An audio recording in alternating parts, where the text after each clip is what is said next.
pantay ang kaya ng gulong ng sa harapan, manipis na dun sa inner side. So ito yung Suzuki carry ko after 6,000 kilometer.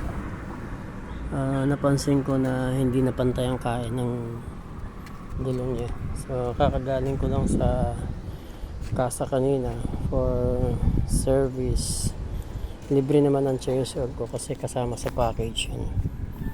So yun lang ang napansin ko dito. So far so good naman. Yun lang kaya ng gulong ay hindi na pantay.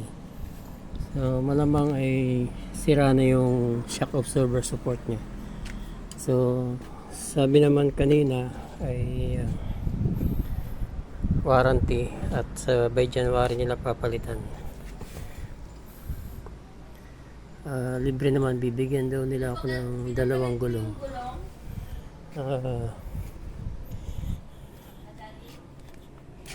So wag daw i-rotate yung gulong dahil para hindi masisira yung gulong sa likod. So di baling masira daw yung sa harap at bibigyan naman daw nila ako ng 2 gulong under warranty. So bali yung shock absorber support ang papalitan, yan ang sira niyan. So yun ang update ko dito sa Suzuki Carry after 6,000 kilometer.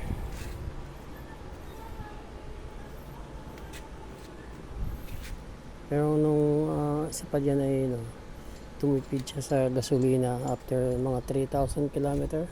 Tumipid siya. Maabot na siya ng 10:1.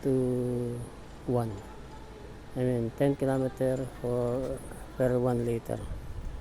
Nung una kasi after ng pagkakuha ko sa ganya, maabot ng 8 lang 7-8, pero ngayon maabot na ng 10. Saka lumakas na yung hatak ng makina tapos ng break in. Yan ang update ko sa Suzuki Carry.